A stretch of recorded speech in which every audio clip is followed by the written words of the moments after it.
During the interview process, my role is to make sure the candidate is not an asshole. Essentially, we want to create a culture where everyone's family, everyone's friends.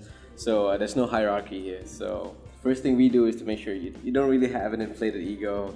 You play well, and essentially you're an interesting person. We want someone that has more qualities than the job qualification or the job description. Yeah, if they do more games, they have a band. If they're in the circus, even better. So we just want really colorful people. So that's my take, because we are awesome.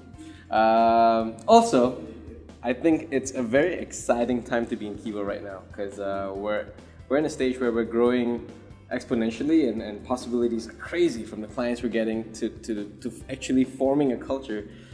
Being in a new agency like the startup agency, I think the bosses have given us a lot of freedom to define who we are and how we work and how we approach creativity. So that itself gives us a lot of freedom, especially the creative department. We have a lot of freedom to come up with what we want to do, how we want to do it, and there's no preset rules or preset methods to solving a problem. So in that sense, we have lots of freedom, and everyone should join us.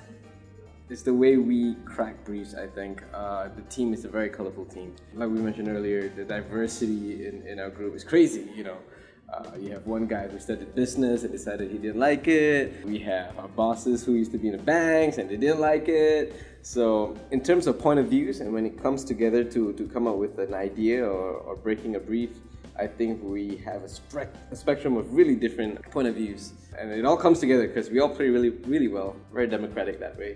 So when it comes together and ideas are formed, I would say it's coming from a very real place. And that makes the job really, really fun, because there's no tint of pretentiousness or expectations that, I need to speak like this, or my ideas have to be of this level. Anything goes. And in that sense, it's a big playground. It's pretty fun. The work culture here is quite seamless, I would say. There are processes that we follow, but they're pretty loose in the sense that there's no real hierarchy and there's no real divide between departments. So when it comes to ideation, traditionally, a traditional agency would have the creative department, the suits, the business development, where over at Kevo, it all comes together. So when it comes down to finding an insight, we do the R&I team, the creatives are involved. When it coming down to brainstorming and actually coming up with a tagline, we get the suits involved. So yeah, the culture is pretty flat, I would say. There's no hierarchy, and it's a huge playground. It's a huge playground. That should be our tagline. Huge playground. I love it. I love it. Experience has been fun. Lunchtime is always fun, no matter which agency you are. But over here, we actually have gunfights. Nerf guns, that is. So we have gunfights, we have ping pong tables. It doesn't feel like work, essentially. We come in at 9, have our coffee, have our chat, crack briefs. It's quite casual, it's quite relaxed. Of course, there are crunch time, but it doesn't really feel like a job. It just feels like a day in college. You just come here, you exercise your ideas, bounce ideas, the best one get picked. It's fun.